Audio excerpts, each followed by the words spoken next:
Mouta Massi, bringing you the latest happenings in dancehall and reggae music.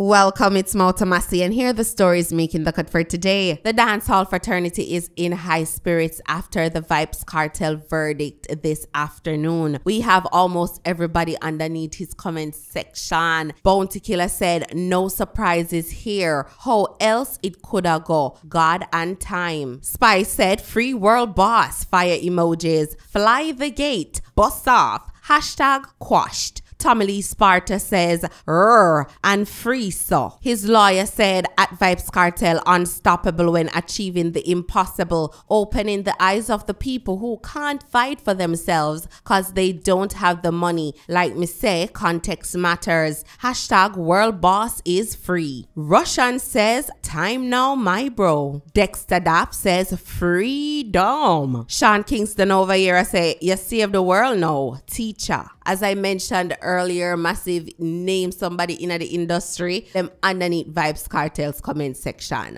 Believe me, spirits are high in dancehall right now. Ragashanti, who is an attorney at law, gives some more clarification to the verdict. He posted this video on his Instagram with the caption, "The convictions of Vybz Kartel and his co-defendants are quote-unquote quashed, and Jamaica's highest court, the Court of Appeals, is to decide if there is to be a new trial. This means Kartel cannot remain imprisoned for anything presented in his trial, and that he is also temporarily free. Additionally, given that the Privy Council is unequivocal in its ruling that Kartel's trial was so flawed that the convictions must be thrown out, Jamaica's Court of Appeals is now burdened with essentially determining if the trial should have resulted in not guilty verdicts for the accused and if the defendants can reasonably secure a fair new trial. Also, if a retrial is ordered, the court will decide if the defendants will remain custody or be granted bail freed while the trial proceeds.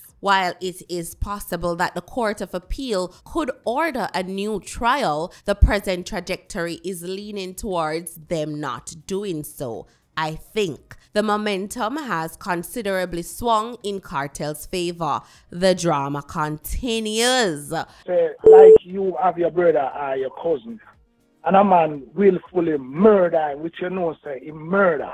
Yeah. And through that person is all popular star. It coming like the other man not have no right, no life, no value, nothing star. And most of Jamaican people, they not analyze thing, you know. I totally understand what you're saying. Totally understand what you're saying. But I will also add, and I want to, it's a similar thing I said earlier. The issue here is not whether or not Vybz Kartel is guilty or innocent. The issue here is whether the Jamaican courts adhered to the standards that they are legally obligated to adhere.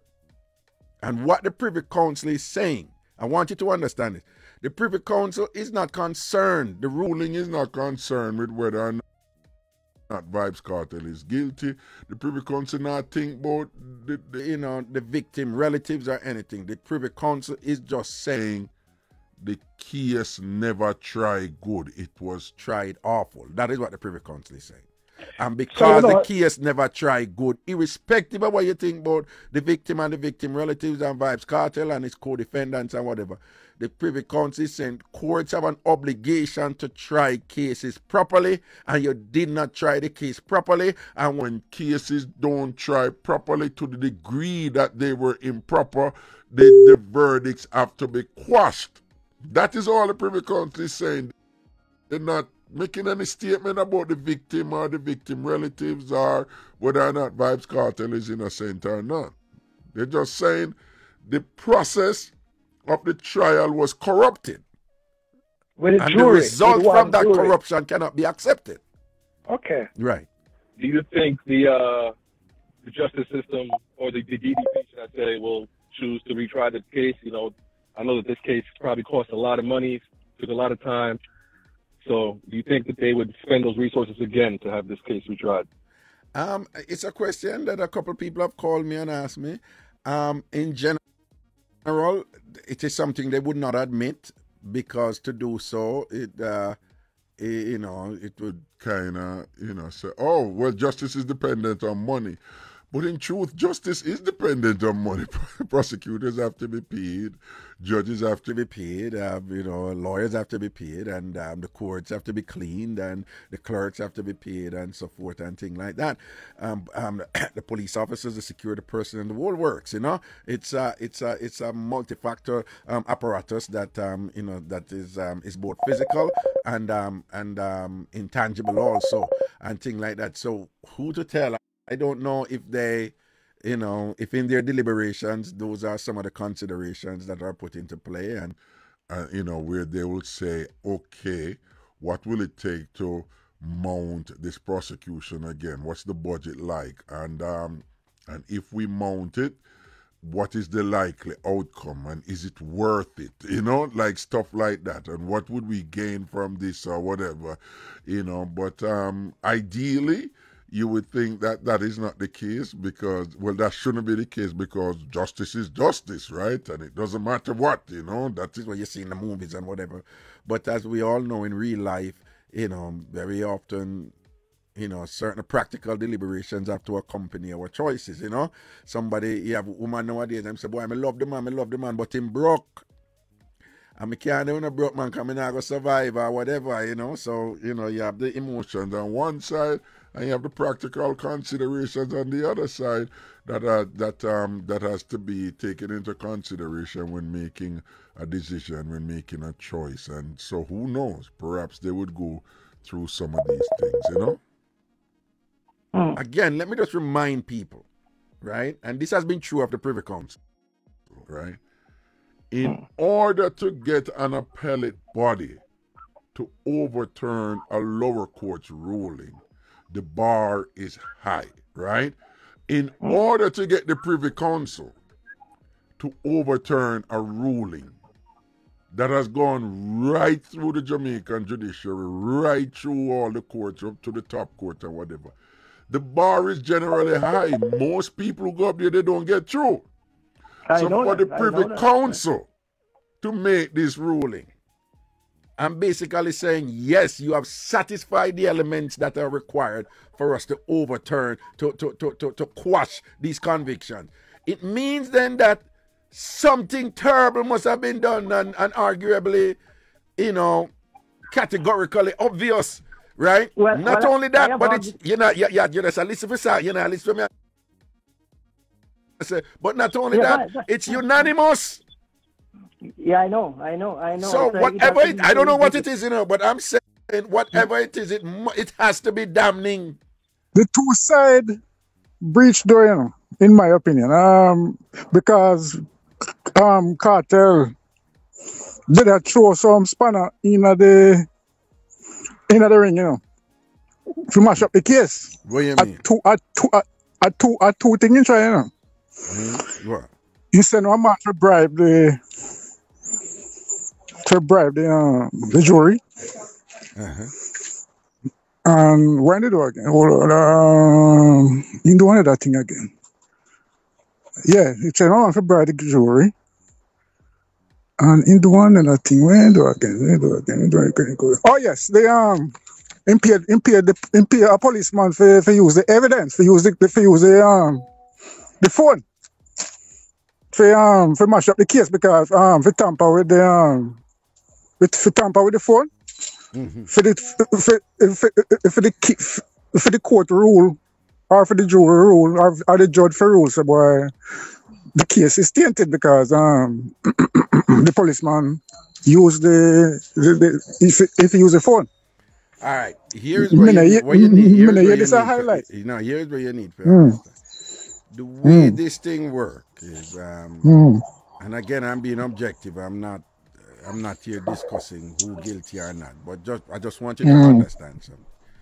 All right, the prosecution, the way courts work is if you're going to take away somebody's freedom, right?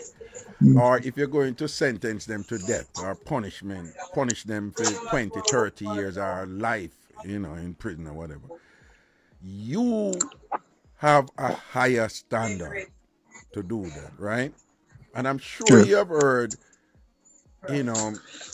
before where them say the defense only have to plug a little hole in the thing. The defense don't even have to prove innocence. The defense have to just prove so the prosecution did not make their case.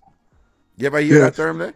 That the defense doesn't necessarily have to prove the innocence of the defendant, but them just have to prove that the prosecution did not make their case. You understand? Right. So the prosecution is held at a higher standard, right? And it is not unusual for the defenses in cases to engage in all form of chicanery and all kind of whatever. And then the idea is that when the court find out these things, the court must punish them. Or if it is somehow revealed to the jury of some things that the defendant do, depending on what the nature of the case is, then the jury is going to punish the defendant. So again, it's an adversarial thing. It's competitive. It's adversarial. It's one side against the other, but with understandable justification. The prosecution. Let me put it another way to answer the question. The defense could have gone with one bag of something, It still does not absolve the prosecution of their responsibility to maintain the standards in their prosecution. True. You follow what I say? Right? Exactly. Yeah. So you don't care what the defense do, right? The prosecution still is obligated to ensure the procedural integrity of the trial and the way they are conducting the trial, knowing full well that failure on their part to do so will compromise the case, as happened right now, pursuant to the ruling from the Privy Council. So that's it for today, Massive Montana. Big up on a nice clean self. Enough love, enough respect. Blessings upon blessings upon blessings. Positive vibrations going out to the Massive. I'm Mouta Massi, Magan. Mouta Massi, Mouta Massi. Covering the latest in Jamaican music and culture. Like, share, comment and subscribe now.